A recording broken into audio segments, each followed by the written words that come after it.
ಅವರು ಬಂದು ದೂಕ್ಯಾರ ಹಂಗೆ ಹೋಗ್ಯಾರ ಸರ್. ಬಗಲ್ ಹಿಂಗೆ ಬಿದ್ದೀನಿ, ಏನಾಯ್ತು ಅಂತ ಕೇಳಿಲ್ಲ ಸರ್. ಇಲ್ಲ ಇಲ್ಲ ಇಲ್ಲ ಕಾರಲ್ಲಿ ಒಂದು 7-8 ಮಂದಿ ಇದ್ರು ಸರ್, ಹೋಮ್ ಗಾರ್ಡ್ಸ್ಗಳು.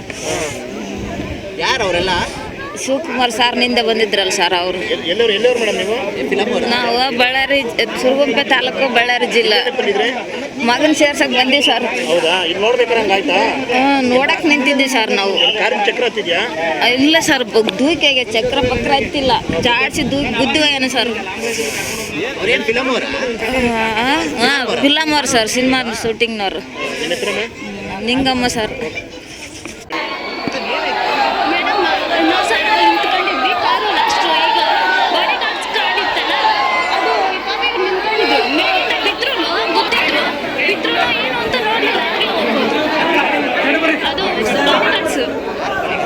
ಇವರು ಇವಾಗ ಬಂದಿದ್ರಲ್ಲ ಹೀರೋ, ಯುವರಾಜ್ ಅವ್ರ ಕಡೆ ಏನು ಭಾಳಷ್ಟು ಜನ ಬಂದಿದ್ರು ಸರ್. ಇವರು ಇಲ್ಲಿ ನಿಂತ್ಕೊಂಡಿದ್ರು ಸರ್ ಸೈಡಲ್ಲಿ.